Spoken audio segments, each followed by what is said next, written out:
Start us off. Good morning, everyone. Welcome to this Workforce Wednesday webinar.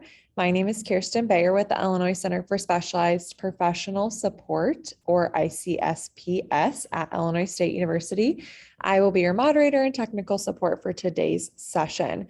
Today's webinar is a panel discussion about TDL and task force. We are excited to hear from all three of our panelists, and we're going to have this discussion facilitated by Michael Baker. Before we get started with the discussion for today, a couple of housekeeping items. Again, my name is Kirsten Bayer. You can feel free to reach out to me via the chat if you have any technical issues or need anything, any information about the session. I am the information guru for this session, so feel free to reach out to me via the chat or email. I'll put that in the chat momentarily, as well as it's on the slide deck here for you. This session is being recorded, and the recording from today and the PowerPoint slide deck that will be shared is up on our website, on the Illinois Workforce Academy website, and it will be up on Illinois WorkNet. The video recording takes typically about 48 hours to get up on the website, so bear with us for that, but the slide deck is up on our website right now. So I will put that link in the chat momentarily, and you'll have access to that for today if you'd like to follow along or following the session. Tomorrow, you will receive a follow-up email with a follow-up survey and the same URL where the recording and presentation is. If you have a couple minutes out of your workday, we would greatly appreciate taking the survey to provide us with feedback for this professional development session, as well as future PD sessions that our center puts on for the system. I'm also going to put that same survey link in the chat towards the end of the session. So if you want to go ahead and take it right when the session is timely in your brain, I know that typically helps me, and I appreciate that. So I tend to do that as well. For Q&A today, we are going to have an opportunity for questions and answers, but we are going to direct that you put all of your questions or comments or concerns in the chat or in the Q&A via Zoom. We are on Zoom webinar, so you do not have the ability to unmute yourself.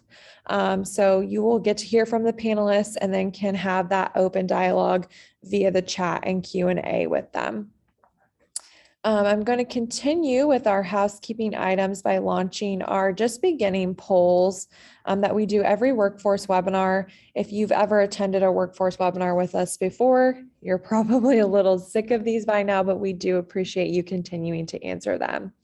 So the first one we want to know is, which partner do you best represent? And then if you scroll down, you should be able to answer the second poll, which is, where is your local area? So we'll give everybody a couple seconds to answer those.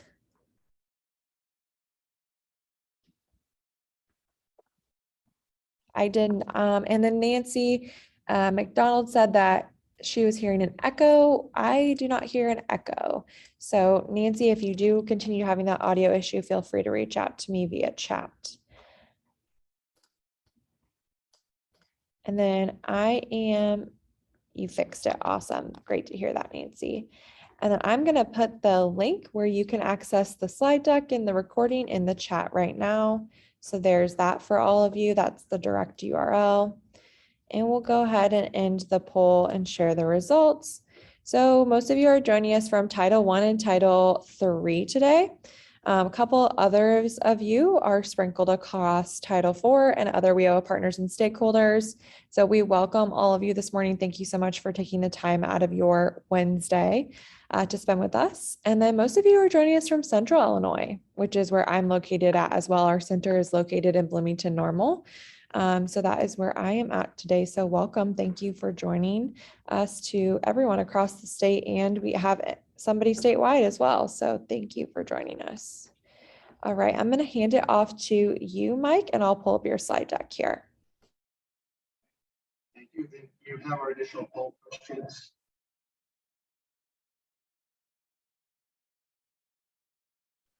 Yes, I do. Let me get this slide deck going. And we are doing the pop quiz on TDL, correct? Yes. All right, we're going to launch this poll for everybody. And then Mike, if you want to debrief on it. Okay, so this is an easy one because you got the numbers right there with you. But just guessing if people could put in what they think is the total number of TDL workers in Illinois.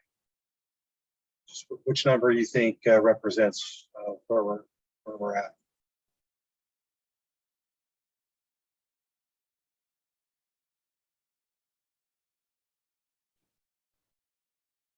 And then if they actually scroll down, they can answer the second poll and the third poll as well.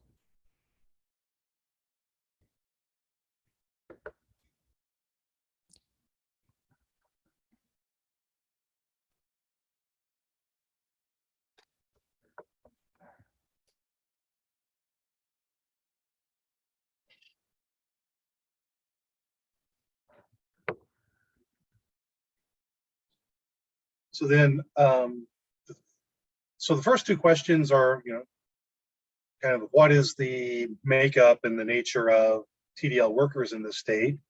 And we have quite a few, just over 700,000 workers in the state of Illinois. So those of you who guessed around that, you can either pat yourself on the back for knowing that or being able to read the slide underneath. The statistic we'd like to really highlight, though, is in question number 3. Well over 3% projected growth every year. So over 10 years, we're looking at significant growth in jobs in Illinois in TDL. So it really makes it, one that's intriguing for the local workforce system to keep our eye on, because there is going to be a lot of opportunity in this sector over the next few years. Okay. So Kirsten, we can close the poll down. Yep. And then I'll head into the slides here. Awesome, it's closed. Okay, thank you. So let me get rid of that and that. Okay, so just real quickly, I don't want to get bogged down in data too deeply here, but it's important to understand the nature of what's going on. It's important to get the data right so we can understand what we're dealing with. So there are 3 main industries within TDL, and the number of workers, total just over 700,000 workers, making up nearly 12% of the state's workforce. And projected annual growth, again, is over 3% each year. Okay, next slide. So, in looking at job openings, here are the top 10 occupations in TDL based on the projected number of openings every year, and then the experienced annual wages that go with them. So these are wages of people that have been in the industry for a while. These are not entry level, but what we're hoping to show here is that over time, these occupations pay relatively well, and many of these do not require too much training or education beyond high school, believe it or not. So it's something to keep in mind as well when we're looking at job placement opportunities and being able to get people into the workforce quickly or at an entry level quickly, and then allow them to get on an upward mobility career pathway. Okay. So next slide. Here's the same information, just represented visually, the top 10 occupations. And then if we go to the next slide, we'll overlay the wages on top of those. So you can kind of see that the experienced wages are pretty good across the board in these occupations throughout the state. Okay, next slide. Here's where we run into some areas of concern, though. The supply of workers for these occupations comes nowhere close to the projected demand. In this chart that you're looking at, the orange bar is the average projected annual demand, and the blue bar is the supply.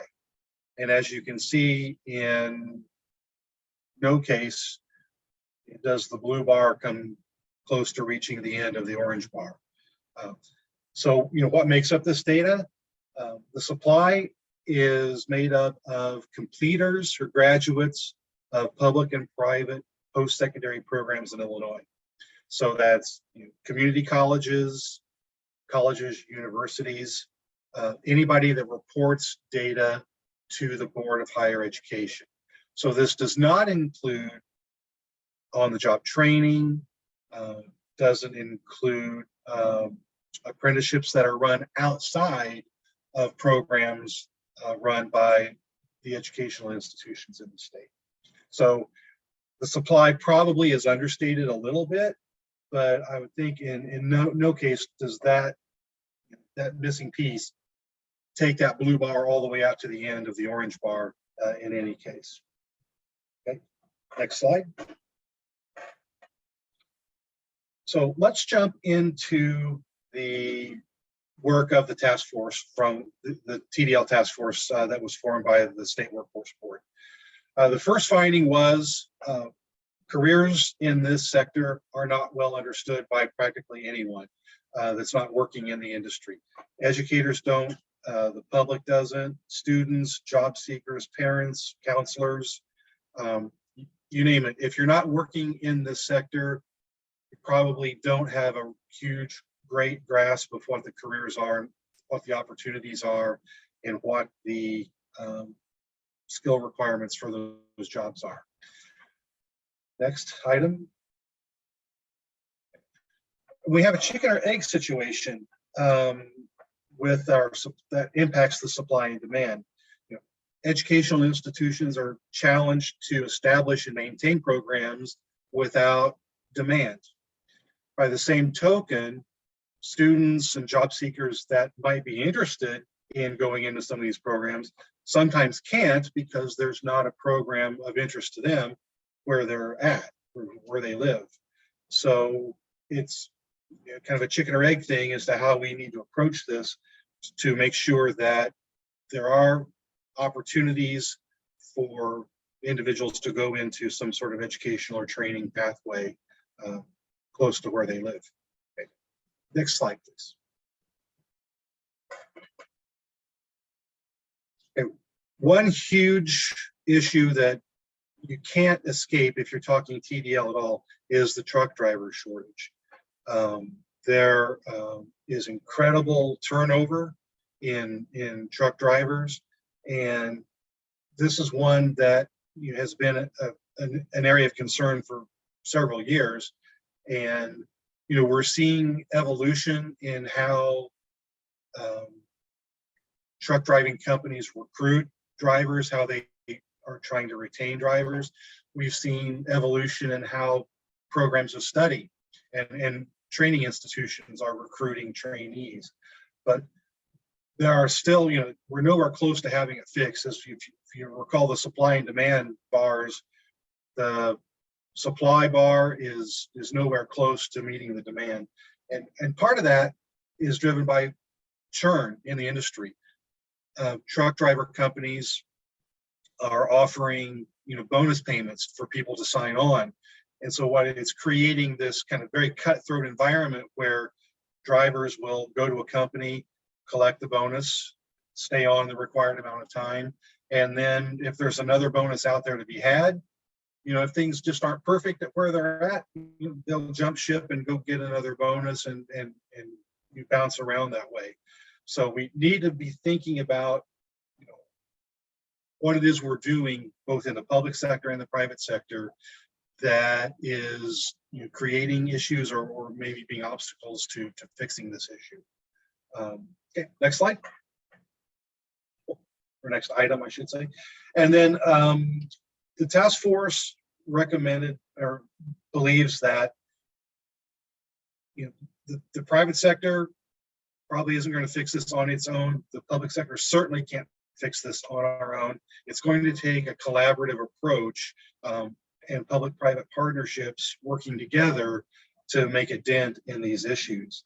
And that means businesses effectively communicating what their needs are, and public systems, the workforce system, the educational systems, listening to that, taking it to heart, and adapting how we operate to effectively meet the needs of the businesses, and developing joint strategies, and employing work-based learning opportunities that allow job seekers or students to learn and earn, and also allows companies to set up pipelines, and grow your own type programs in their own region. Okay. So next slide, please. So some specific recommendations from the task force include items to address the image and visibility of the industry. Again, you're ad nauseum here, public-private partnerships to create increased awareness. We want to target 2 key audiences, public and private leaders and current and future job seekers, and make them aware of what career opportunities there are, what they pay, what the skill requirements are, and let people know that there is opportunity here, and many of the occupations in the industry can be had with some very quick training or educational, beyond high school. In fact, there's some entry-level jobs you could walk out of high school and go right into the workforce and start your career that way as well.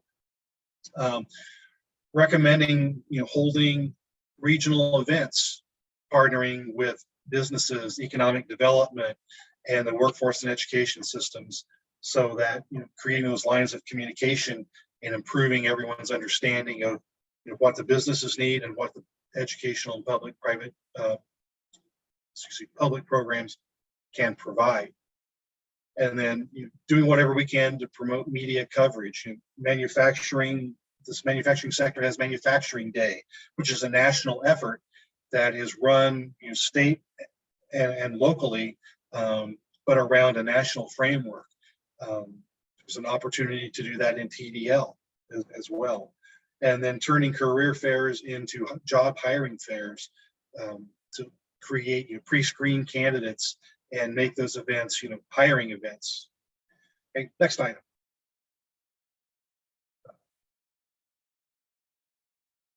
One of the key factors that the task force would like to promote and is recommending is trying to embed career information into the educational curricula as early as possible.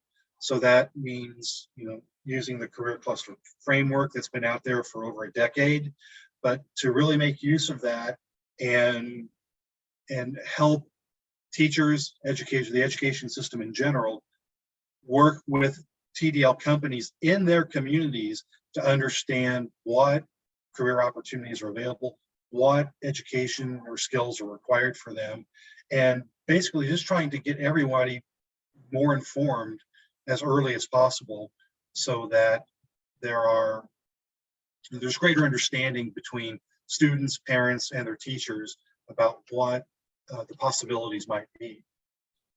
And of course, partnering with businesses to improve engagement with the education system and with the workforce system especially, to develop things like classroom-based career development projects. Those could be like innovation challenges, or giving teams of students a real-world problem and let them try to come up with a solution to it. Could be job shadowing. A lot of things could fall under that, but they're things that, to really be done at their maximum, need to have businesses involved as partners in those efforts. Okay, next item.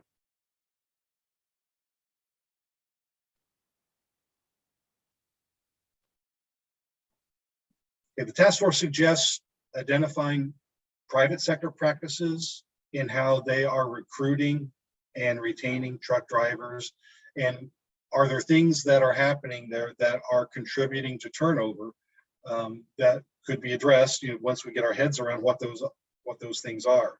There are developments in the industry. Some companies are being very progressive and creating opportunities for shorter haul routes so that drivers are not away from home as long.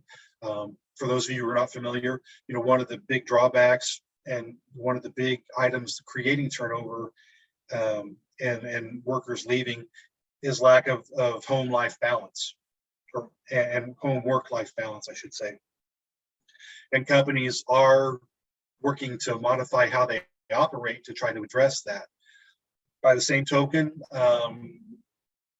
insurance companies like to have video evidence if there's anything going on. So driver cams are becoming more prevalent. Electronic logs are becoming more prevalent.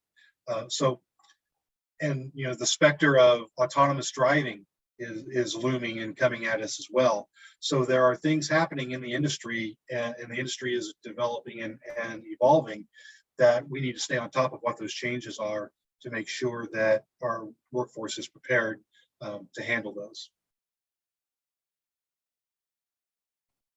And then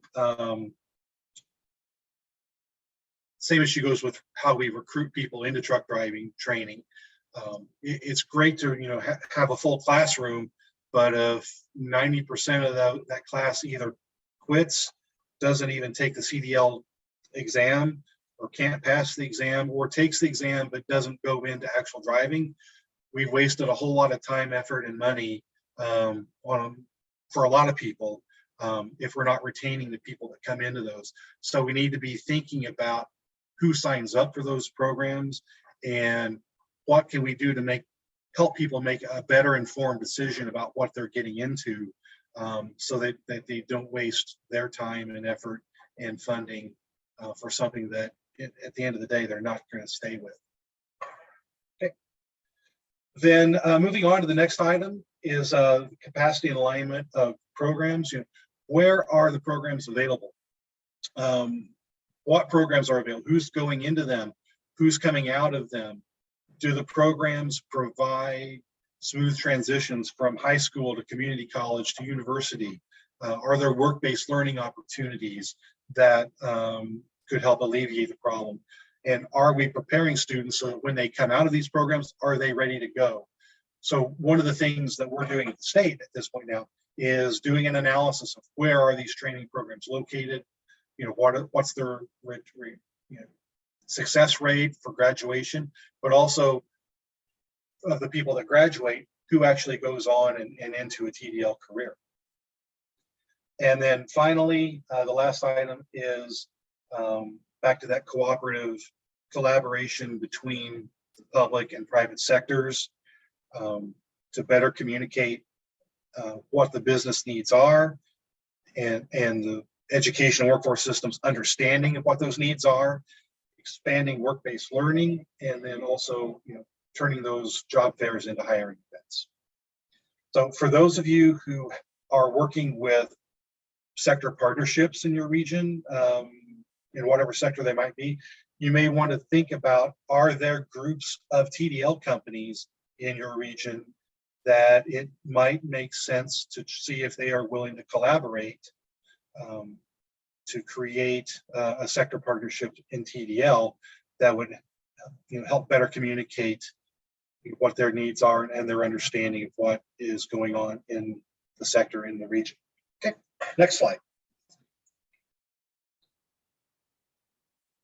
Oh, that's our last slide. Okay, so there are 2 IWIB committees that are looking at the findings and recommendation. At this point in time, there may be more eventually. The Continuous Improvement Committee at their last meeting took up the findings of the task force and the recommendations, and is considering what resources to recommend, who to speak out to, who to reach out to, who to connect with,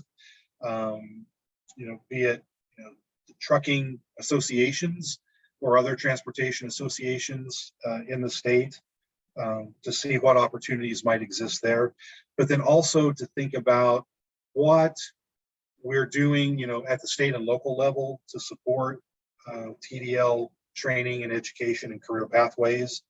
And then the second is the Career Pathways Target Population Committee, And Craig Kitzinger is one of our panelists today, is a member of that task force or of that committee.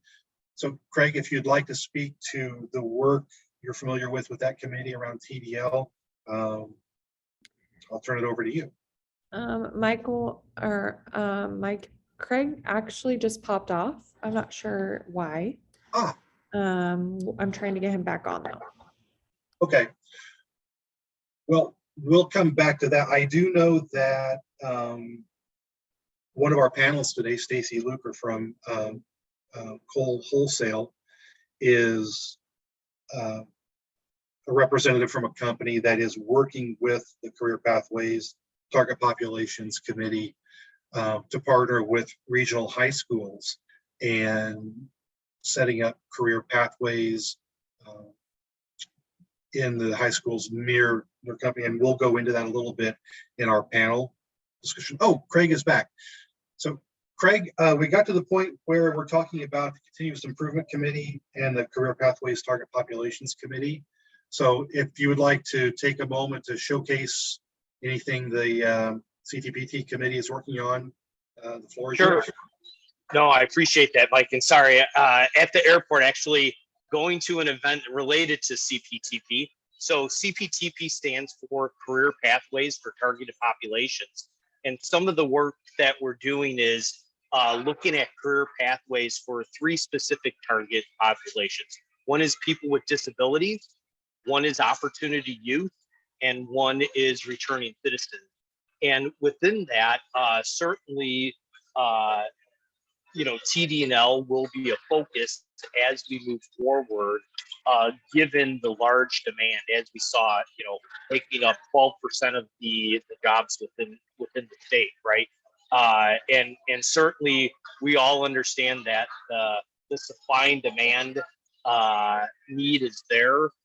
Whether or not the supply number is right, anybody who works in TDL, particularly the employers on this webinar, can attest to the fact that we're all short people.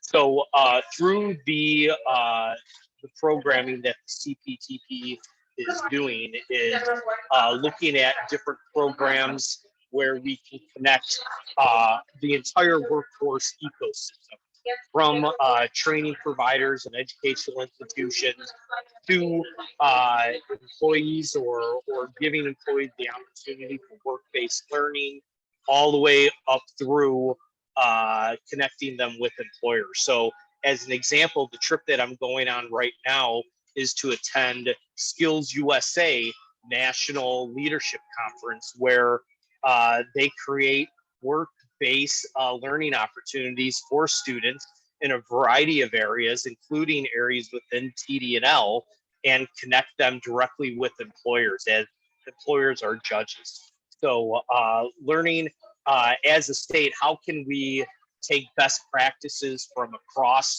the country or parts of the state to create those career pathways for specifically these 3 targeted populations, but in reality, all populations, because all populations will benefit as we look to identify and bring to light some of these best practices.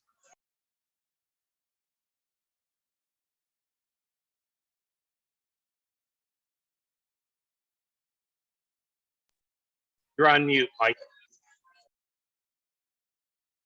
Thank you. Sorry about that. Okay, so thank you, Craig. Appreciate that update. If anyone has any questions about either of those committees' work, just feel free to put them in the chat, and we'll address them later on when we do the overall Q&A. So let's shift gears a little bit and head into our panel discussion. And this is an opportunity that I'm personally excited about.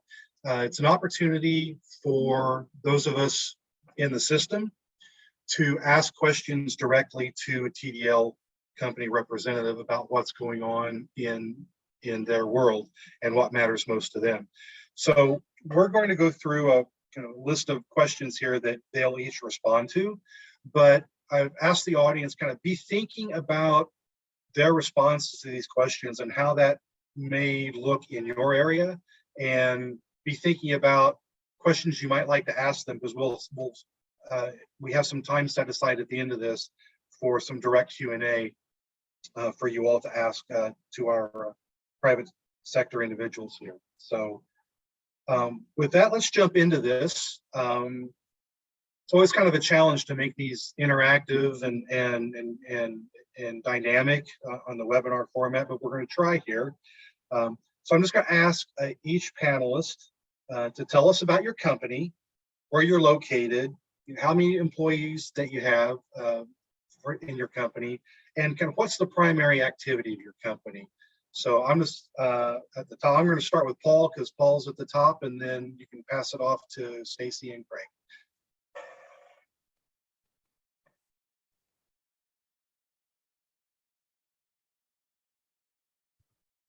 There we go. Good morning, everyone. My name is Paul Wellhausen. I am with SCF Lewis and Clark, located in Granite City, Illinois, which is just across the river from St. Louis. Our local WIOA board is number 22, and we're very actively involved with them. Our business is in river transportation. We have 8 facilities along the river system, and we are really actively involved in barging, rail, as well as trucks. On our barge side of life, think of us as valet parking for barges. When the large line boats come into St. Louis, our tugs go out and take the barges off of those big boats, put them into fleets, which are parking lots. Then they are either called out by terminals in the area for loading or unloading. And then we put them back on the large boats to go to their final destination. In addition, our terminals handle all sorts of agricultural products, steel, liquids, and our workforce is comprised of individuals that do all the above. Our biggest challenge is that we operate 24 hours a day, 7 days a week, 365 days a year. And as we will get into this later, today's workforce doesn't really like to work nights, they don't like weekends, and they certainly don't like holidays. So we have a big challenge ahead of us going forward. Thank you.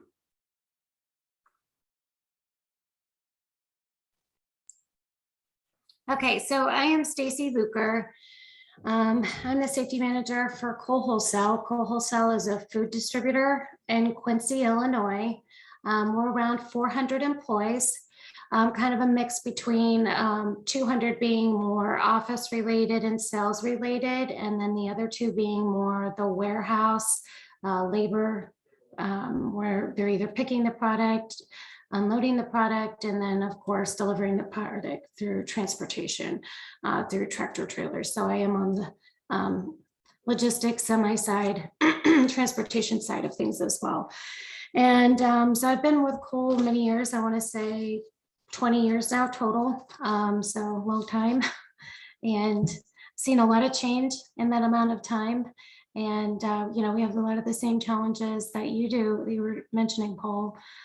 People, you know, our biggest challenges are getting people to show up to actually be at work, or be there when they say they're going to be there, or come at all.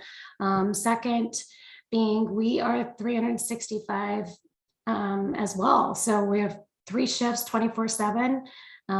We have a very short time window, like Saturday afternoon to Sunday, where we're not really operational at that point in time. But other than that, it's nonstop. And, you know, people don't want to necessarily work the night shift, or, you know, the drivers leave, you know, 2, 3 a.m. in the morning. So those are all some challenges. And obviously a big challenge that we have right now that you had mentioned, Michael, was truck driver shortage. So the demand is crazy.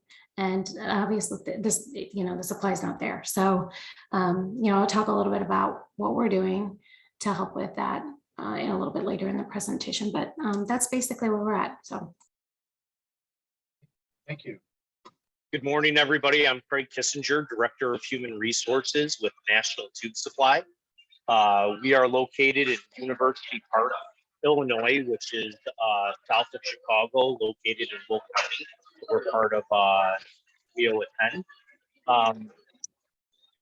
We also have locations in California, Texas.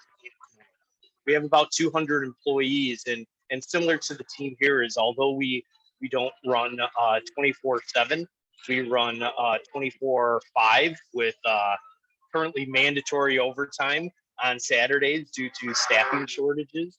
Likewise, getting people to show up on a regular basis, finding skilled workforce, is really a challenge of finding people that not only have the skill to do the job today, but have the skill and the want to learn the job, as we're very willing to train people. So to help with those things, we're doing things such as using incumbent worker training, OJT where we can.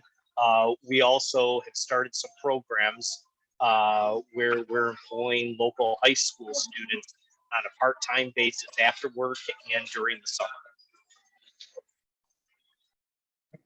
Thank you. So I'll pose a question to an individual panelist as we go forward in the next phase of this, but I'd ask all the other panelists, if you have a thought spurred by someone, feel free to jump in when their comments are done to tell us how maybe something that they've mentioned is an experience at your company. So I'll just start with Craig, but again, this is for everyone. Throughout the pandemic, wage growth became an issue. So how is your company monitoring and adapting to what other companies are offering in increased wages and signing bonuses and other perks to try to lure new recruits in or retain the workers that you've got?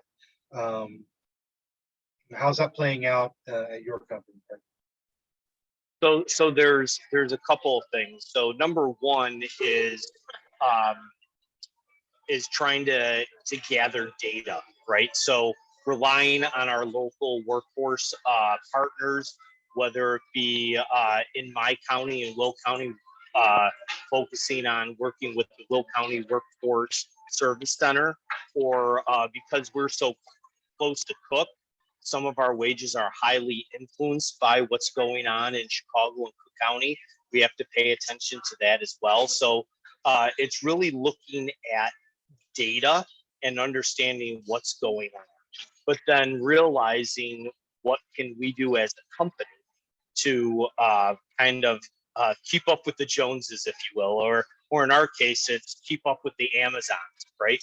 Because from our facility, we have 1.5 miles southeast or southwest of us is one Amazon facility, and 1 mile north is another Amazon facility, and 3 miles west, well, maybe 5 miles west, is yet another Amazon facility. And if we've driven down any local expressway, we know that they have the funding to advertise regularly $23 an hour jobs, and sign-on bonuses, particularly during the height of the holiday season, when we're all online clicking to find that special present for someone. We have to be aware of what we can and can't do, right? So some of the things that we have done is we've made strategic decisions, right? To not try to be a market leader and keep up with the Joneses, but look at that data and dissect what's happening in our related industry, or maybe not even specifically in our industry, but employers from pools that we hire directly from. So we started with looking at our shift differential and trying to be a leader on our shift differential, and not necessarily raising our base wage, but looking to make sure that our shift differential was appropriate place so we could attract people to those off shift positions, right? And talking to our neighbors in the area, we're kind of a leader in that, with both, what we were, the fact that we were looking at that, and the dollar amount that we were doing. Secondarily, down the road, as time went on, we have looked at strategically raising that that base wage to make sure that it's a meaningful and livable wage for people, that we can attract and retain them, whether it's for first shift or third shift. And that doesn't happen just within our warehouse. We've actually looked at that across the entire organization, inside sales, purchasing, human resources, and have to look at that. As we've all felt the crunch recently with inflation, right? We all know, and certainly the audience of this call can look at what those inflationary numbers look like in their local areas. But it forced us to actually do a minimum 7% increase, for our workforce. And then, when you start there, when that's your starting point, that means we're giving some people above 7% in order to do a market adjustment. So it really becomes a challenge, and you have to be careful because, in a private business, if you don't watch your P&L statement, you're in the business of going out of it.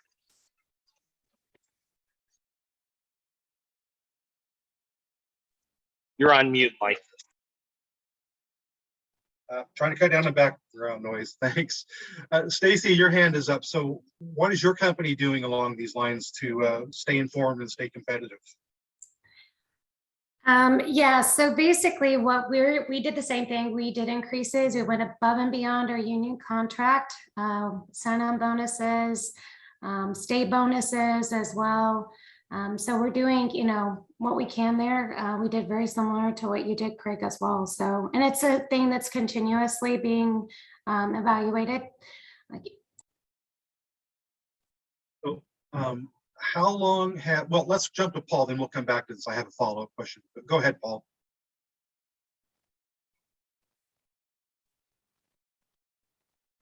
Paul, you're muted too. Is that? Now we can hear you. Okay. We were doing the same thing. The difference is that we would, union contracts and others, is that we would give raises once a year. Now it seems like it's almost quarterly.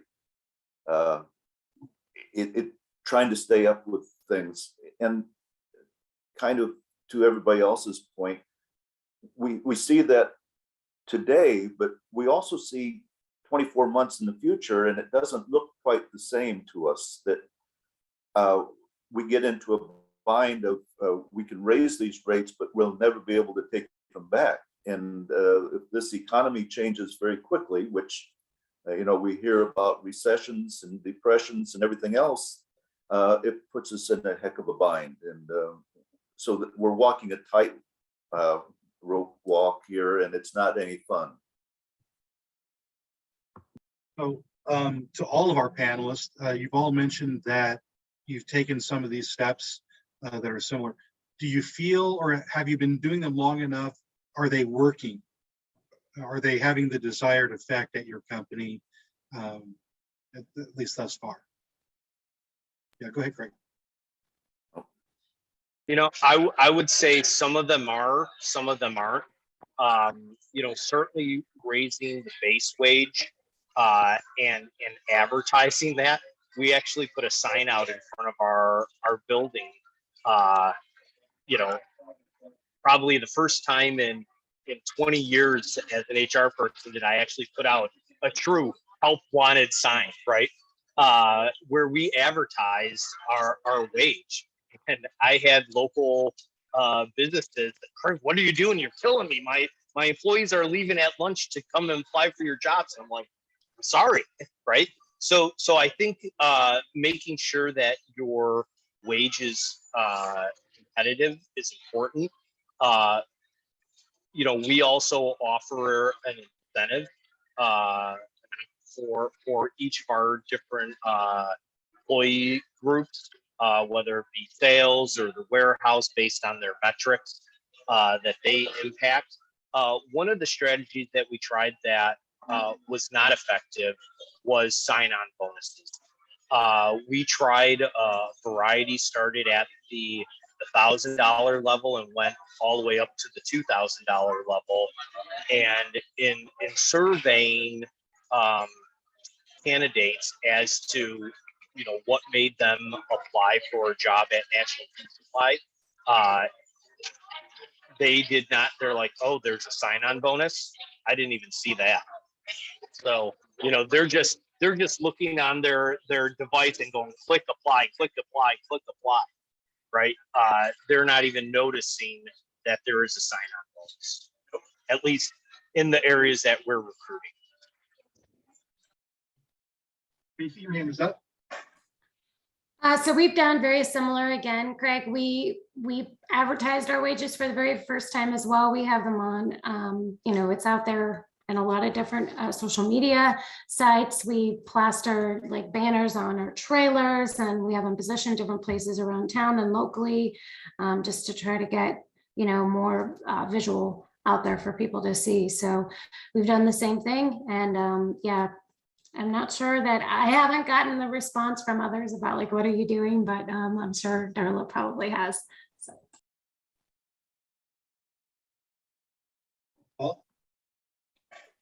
To Craig's point, I guess, what we're finding is that many of these young people coming in the door are not looking at this as a career. It's a job for a period of time and then they move on, because there are so many opportunities. Everybody has a sign out in front of their building saying that you're hiring, and there isn't that concern that they need to stay, nor do they really want to stay. It's not a career, it's just a job for a period of time. So you all talked about like wages, like monetary, you know, incentives, you know, wages, shift differentials, sign-on bonuses, etc. I know Stacy, in your company, and all of you have some trucking element. I know Stacy, trucking is a big part of what you guys are doing. Are there any concerns like with work-life balance or other things that your company is doing? And we'll come back to our other panelists on this also, but I'll start with Stacy. You know, what strategies is your company using to address work-life balance if it's an issue? Oh, it's definitely an issue. And especially it's a tough issue to address in the transportation world, because I mean, you're out, you know, and what do? You can't fly them home and you have limited options, but basically, yes. So what we have done is we've taken like 5 work days. We now have like 4 days that drivers are working for routes instead of 5 days. The 5th day could be, sometimes they do get pushed for mandatory overtime. However, right now, you know, they have set routes, they're 4 days. We offer overnights. We try to have great accommodations for them, like they stay in a hotel. You know, they have a meal allowance to make it more comfortable for them. Generally, they stay out 1 day and they'll come back the next, sometime 2 days, and then come back. So we're not out for weeks at a time. So we've definitely evaluated that. The other thing that we've had to do, unfortunately, is we've had to evaluate our customer base to make sure we can meet everybody's demands, and we weren't able to, and we had to sit there and, you know, basically reevaluate that based off of our employee level. So that's again helped increase the work-life balance for our employees. Obviously not necessarily great on the business side, but it's something that we had to do. Another thing that we did too is it's fairly recent, so I have not, like, I don't know what the results are from this, but we did an employee survey to try and address, you know, some of their concerns and see exactly what they're wanting, basically, to try and make an informed decision, and then go from there. We offer part-time for the first time ever too, part-time employees. So from the transportation side, what we did with those part-time employees is, like, let's say we have a route that's a really heavy route, a long route, is we'll put one of those part-time helpers, part-time employees as a helper with a regular driver to make it a little easier for them, not as, you know, heavy on the workload, and then they're able to get back sooner as well. So that's something that we've tried to do to accommodate, you know, increasing that work-life balance for our employees. Trying to think. During the summer, we offer paid or unpaid days, period. I mean, they could just take days off. That's our slower time of the business. when school's out and whatnot. So that's something that, they look forward to doing. If they need extra time off for personal reasons, they can just take days off. And then another thing that we've done to try and let them know their voice is being heard out there, if they have ideas and concerns and ways that we can try and address them. We have, it's basically a form stack link. I don't know if anybody's familiar with form stack, but it's a URL link that is accessible to all the employees that they can fill out, and like an open feedback and give us their ideas and suggestions. And that goes straight to ownership and management. So.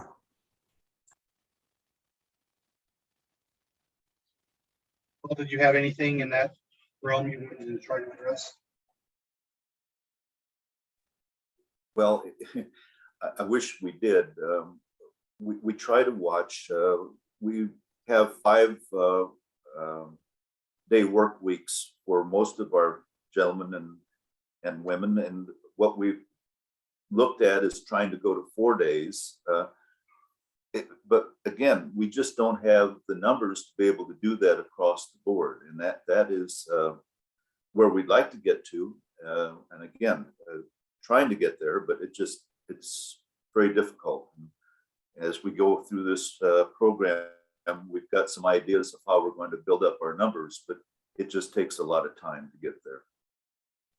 So my takeaway from your comments is, at least in your 3 companies, you all are looking at non-traditional ways of operating to either recruit or retain your workers, but also remain competitive in your economic sphere, which is, it's not surprising, but it's the kind of thing that we kind of read about, that okay, here's maybe a trend that's happening, but you guys are living it, and you guys are trying to be innovative in your approaches to managing your workforce and maintaining your competitive position. So let's kind of stick with that innovation theme. So Paul, I'll start with you on this one. The march toward automation and increased productivity through automation, started decades ago and is only accelerating. So how do you foresee automation affecting your workforce needs and how your company operates? Well, we're very much committed to making changes along those lines because of the lack of people wanting to be in our industry. We have just recently made some major purchases of equipment that can be operated remotely. These are large front end loaders for bulk commodities, as well as smaller pieces of equipment. We'll have in our office command chairs, as they're called. This is being manufactured by a company that was in Chicago that's moving to Texas, if you know who I'm talking about. And they have this big yellow equipment. And they have this new technology that these large pieces of equipment can be operated remotely from anywhere in the United States. We're going to have it here in our office, and we will have the ability to operate up to 6 pieces of equipment by one person, not all at the same time, but they can move from one front end loader to another. We feel that means that we would have to hire 4 less people with 1 man operating in a climate controlled office space. We've got 6 of those pieces of equipment. That's 1. We also have just purchased the technology that has a door gun opener that can be used for opening rail cars that doesn't need a person handling that equipment. So I think we're trying to do as much technology-wise as possible because of the lack of people. And again, it's a safety issue that should be very beneficial to us. But more importantly, it is a gentleman or a lady that can be operating in our office this equipment from a safety standpoint, and it's a higher skilled position. So that's what we're doing. And I heard that correctly, right? This isn't Star Trek stuff. You've got this equipment either on hand or on order and are moving toward this right away. Yes, in fact, we're just a part of a smaller company that's based in Fort Lauderdale. And then we have operations in the country of Colombia as well as in Brazil in the river systems. And they will have people in Colombia that will be operating equipment in Fort Lauderdale, Florida. The same equipment. So it's really a game changer, and it's here today. We've tested it. We had a young man that has been with us less than 6 months that was in the chair operating it and was loading trucks with that piece of equipment on the first try, and it's that intuitively easy. But it will also save us a lot of people. Okay. I have a question. Would you be willing to like post a picture of it? I'm interested in seeing it. Absolutely. I'll get it for you. So Mike, at National Tube Supply, we've got a number of initiatives that we've been doing over the last 2 years as we saw this coming, and that we're continuing to do. As we replace equipment, we're looking at more automated equipment with automated in-feed and out-feed to cut our material for our customers, right? So that one operator can operate multiple pieces of equipment rather than having that one-to-one. You know, our viewpoint though is, and it's semantics, right? To save workforce is what we communicate our team is we're not looking to automate to cut our workforce, right? If we say we need 200 people, we want that 200 people and plan to maintain that headcount. We're automating in order to grow our production, right? So we want to do more business with the same number of people. So we don't see our workforce automation shrinking our workforce. We view that it's just going to allow us to serve more customers in the future, right? So looking at those opportunities, certainly we're actually in the process of applying for incumbent training dollars to make sure that our employees understand the use of data and start the lean journey to make sure that we're working as effectively as possible, and that we understand what drives productivity within our workforce as well.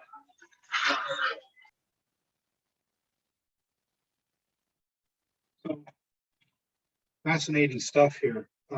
So this one's going to come to Stacy. I know Call Wholesale has evolved a relatively new and interesting onboarding process for new workers.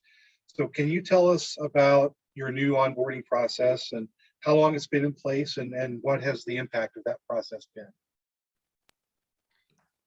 Oh, wow. So I want to say it's been in place and evolving during these years as well, probably 15 years, but the Cdl program. So let me kind of pedal back there and not get ahead of myself, but we have like, well, I would say a 2-week orientation process. We bring someone in, they do, all of their onboarding for the first like day and a half, 2 days. And then they start in with our trainers, I would say trainers in the warehouse, who like show them the forklifts, the layout of the warehouse. I won't get into all the particulars, but it's a long process to show them how to operate the equipment, follow the safety rules and regulations and processes, and then, teach them all of the technology. I mean, just the scanning system for the inventory control alone, and you've got all the forklifts. So that's a 2-week process. So then after the 2-week process, they have to like basically kind of prove themselves in the warehouse for a couple weeks. So we're talking another 2 weeks. So after 4 weeks, then they start, if they want to become a CDL driver, they start our in-house tuition reimbursement CDL program. And that is probably a 2-month process, a 4 to 6 week process. So then they will get their CDLs. We're on the TPR, the training program registry, so we can, take them to the DMV now with all the regulations. I don't know if anybody's up with all that, but we can take them to the DMVs and get them their CDLs. Once they get their CDLs, they want to become a driver for us. Then that's another 6 weeks that they have to go with somebody because, they're completely green. Once they get their CDLs, they're not ready by any means to go out and be a driver for us, to drive the truck safely, unload the paperwork, all the other, the logging process. Again, you get into more of the technology and those types of processes. So then basically it takes us 3 months from start to finish to develop a driver for us. So I think that's the question you were kind of looking for, Michael.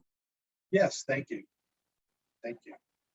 So let's, real quickly, Paul and Greg, do you have any onboarding strategies that you guys use that you would like to highlight to the folks here?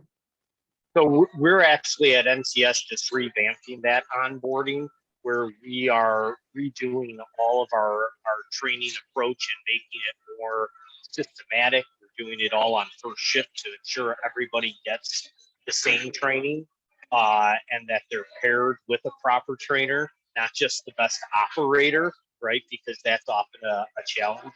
I think the other challenge that just industry-wide that I think Stacy brought up a great point about is, just because somebody gets a CDL, that doesn't mean that they can immediately jump in a truck and drive, right? And I kind of posted to somebody had asked a question, I made a comment, is that we have to shift the mindset and help employers understand that you do need to have, whether it's a formal apprenticeship program or some type of OJT, because in the Chicagoland area in particular, as I see, we have the largest inland port,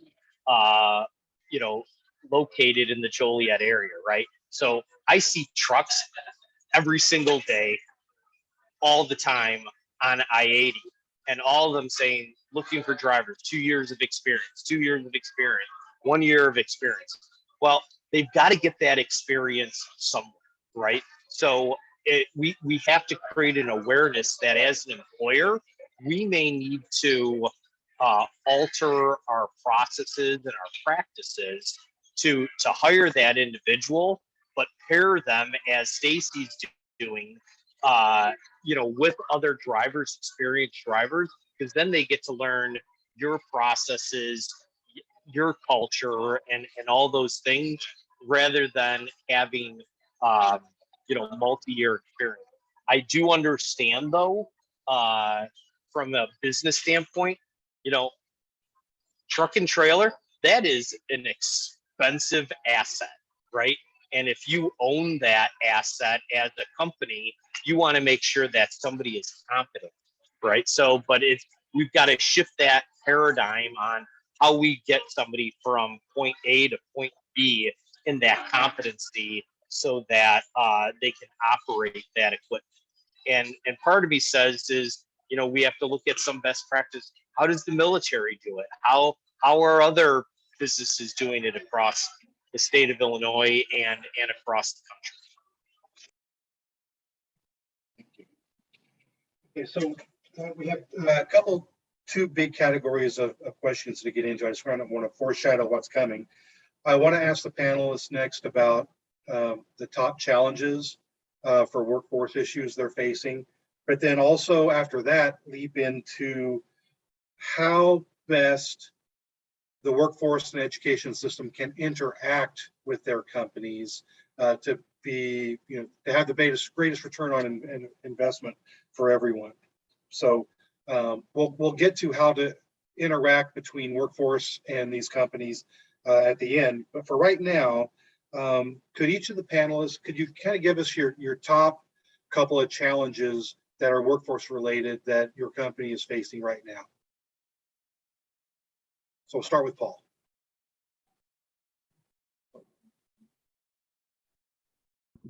Okay. I think having people show up to work every day, that to me, we're counting noses at every shift. And it is a major problem that there's a great deal of indifference that it's not that important. It's just a suggestion that you come to work every day, not that you have to. And I don't know how we get beyond that, to be honest with you. That it sounds good when we're in the interview process. Oh yes, I can do that. I want to do that. And there's something that gets lost in translation the first week, that isn't as important to them as it is to us. We're counting on people being here, and it just doesn't help us much. The other part of it is that it's the lack of candidates coming in the door, or that we're finding on Indeed.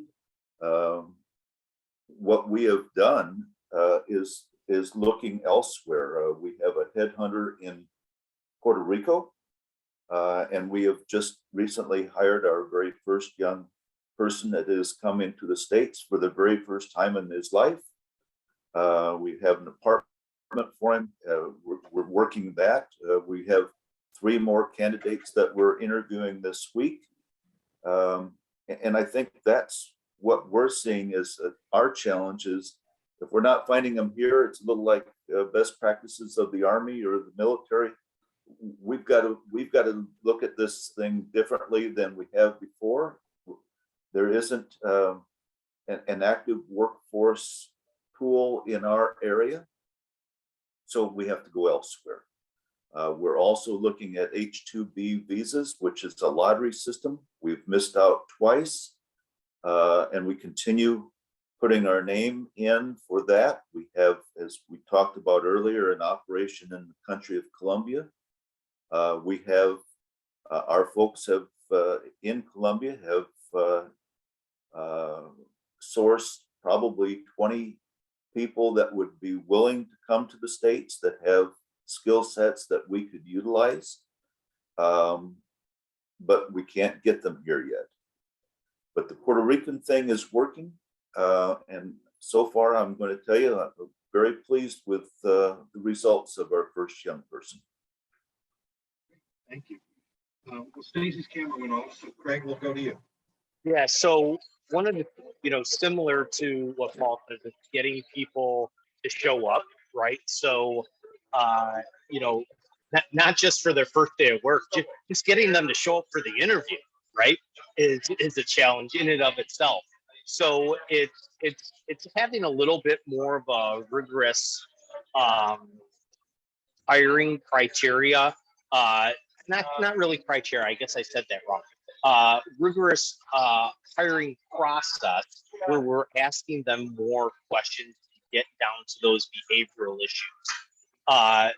And as we weed them out, that means, as Paul said, we need a greater pool.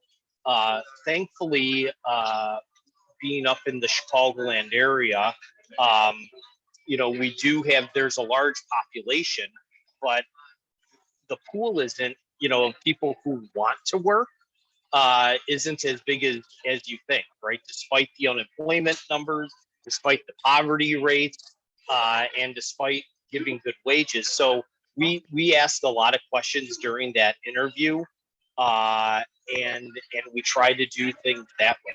One of the other things that we do is we take a multi-channel approach, right? Where we are very heavy utilizers of the workforce system, right? We hardly miss a job fair in our local community, whether it's sponsored by Will County, Cook County, some other third-party partnership.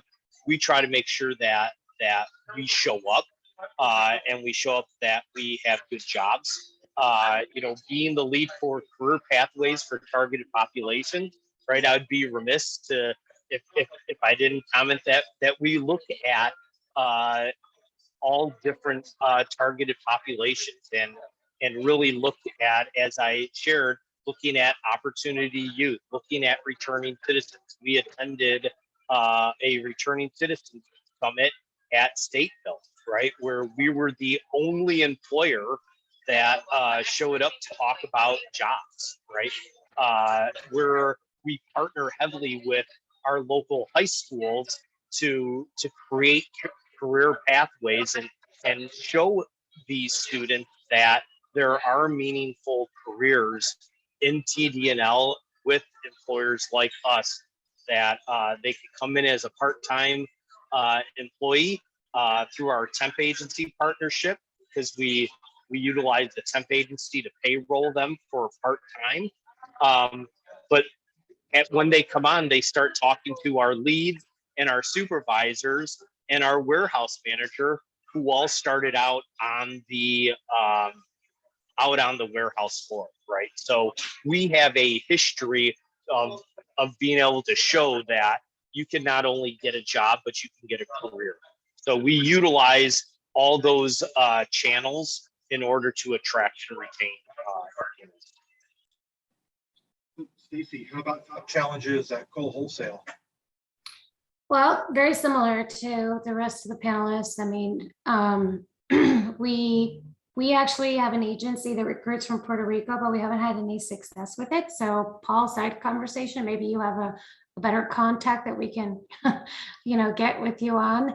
And another thing too is we just struggle with the candidates showing up for the interviews. Do you guys have those challenges as well? And then, I mean, like we have a pre-work physical that they have to do, and they might make it through the interview process, but then they don't show up for the pre-work physical. I mean, it's crazy. Or then they just like don't show up the first day after you spent all that time and money during the recruiting process. That has happened multiple times. This has happened to me personally through the years, like doing some training with somebody and then they just like leave. They just get out, like you think they're using the restroom, or they just you look around the corner and they're MIA and you're like, where did they go? And then they don't come back, or they don't come back from lunch. I know you guys have all experienced these types of situations. So, but anyway, that recruiting and retention, number one for sure. I think it's across the board for everyone. Wouldn't you guys agree?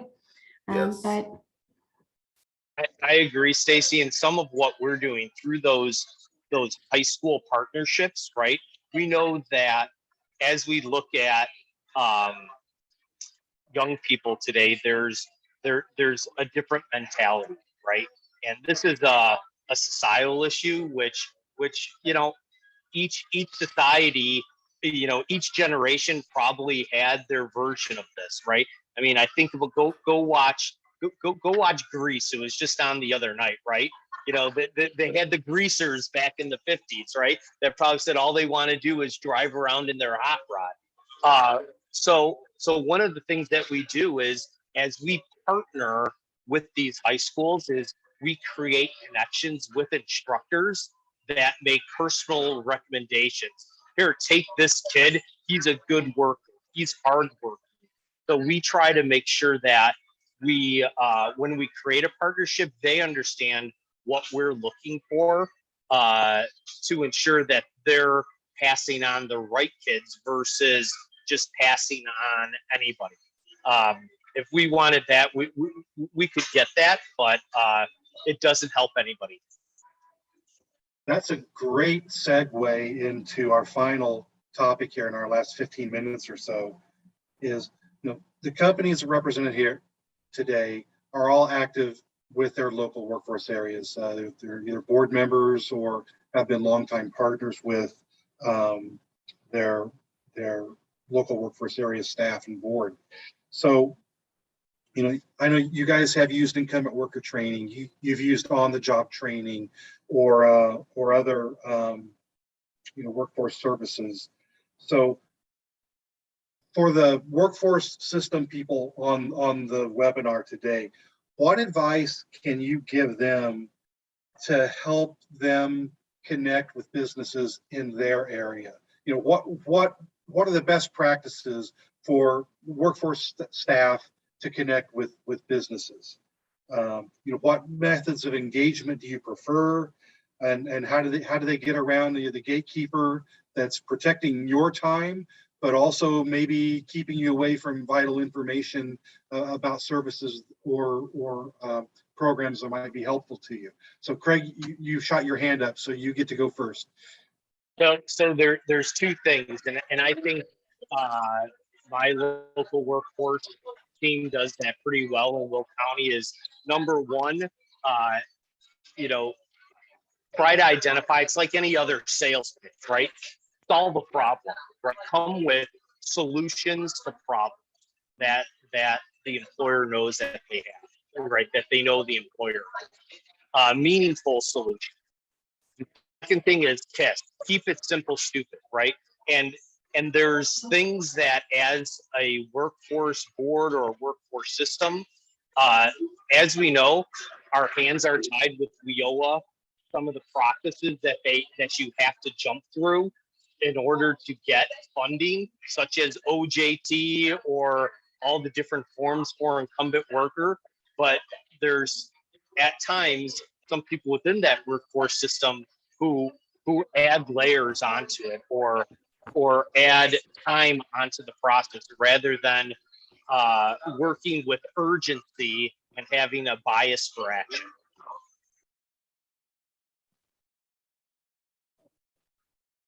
One of the things that our local workforce has done and that we are utilizing is a workplace skills video that we show our prospective new employees. And it's the top 10 soft skills that are necessary to be successful as an employee.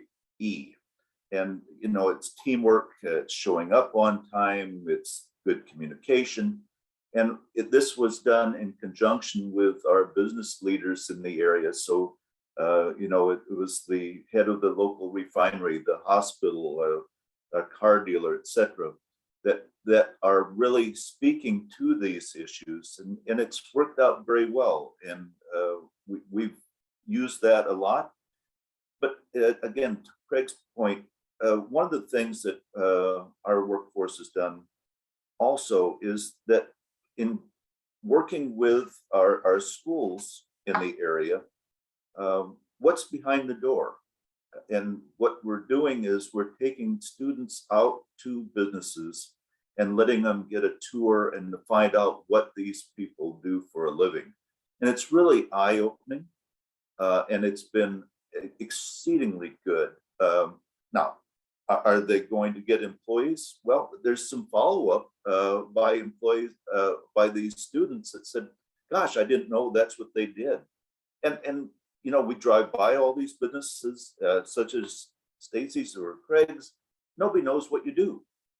And here's a way of bringing out students and saying, you know, you get to touch and feel. And that's the big thing, is that if you let them do some type of operation that's safe, obviously, but that they get to see what you do and get a feel of it, that really hits a home run rather than a PowerPoint presentation or sitting in a room like a classroom experience. That doesn't do it for them.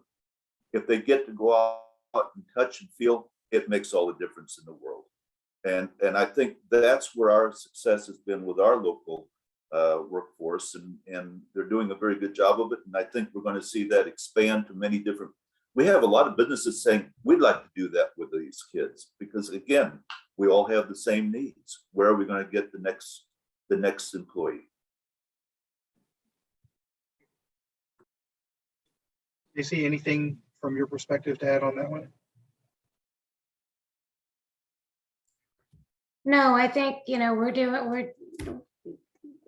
no, not really. You guys said it all. I don't have anything better to add.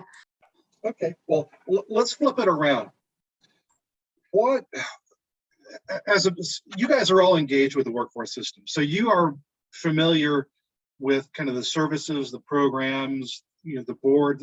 You're far more familiar than most companies are with the workforce environment.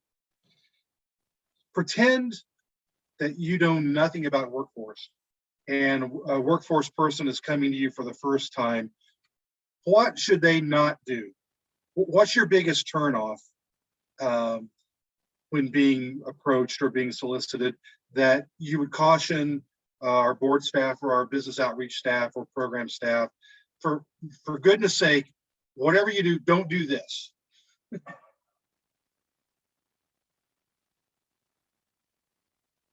I don't know that I necessarily have anything like that. It's just a learning process on like the documentation requirements and the whole A to Z process that you learn after, your first in covenant worker training. That would be, if you had, I guess what it would be a how to successfully, use the incumbent worker training. That would be what I would say.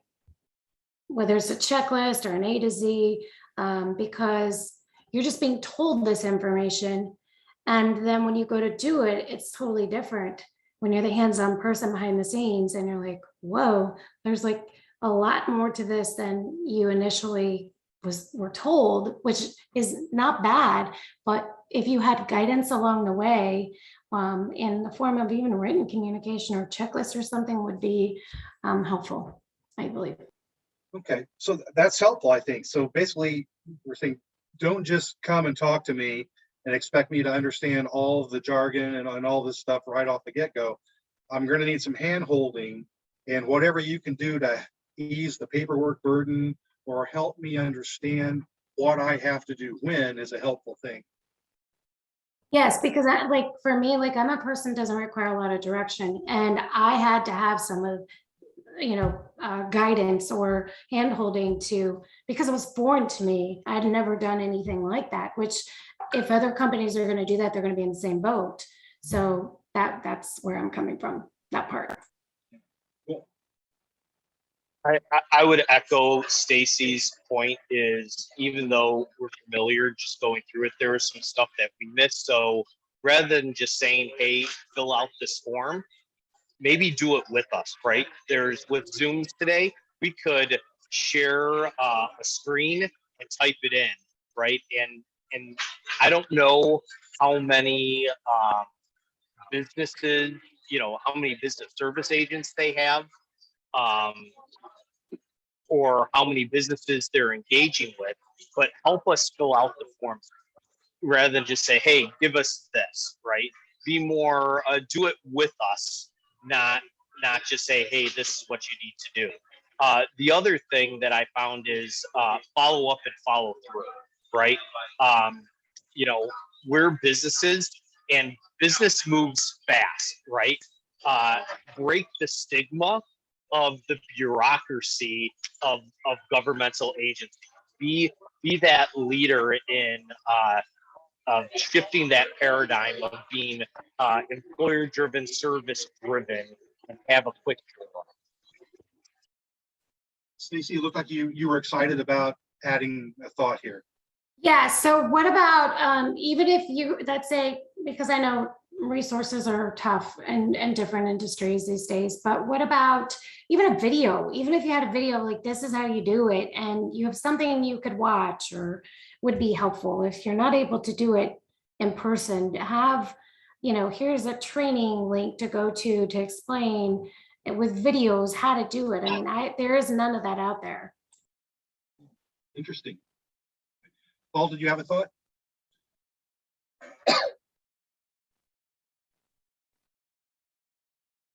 Oh, you're muted. You're muted, Paul. I know, there we go. Technology, I love it. I agree. I think it took me quite some time to figure out all the moving parts. And there isn't something, as Stacy is talking about, I don't, even an 8.5 by 11 of here are all the things that you can get or what we can do for your employees. We've utilized a lot of it, but boy, it was after a few years of being part of this that, aha, I get it. I know what to do now. So I it's just like our business. There's, we all have acronyms and so forth of all the things that we do within our little industry, as you do.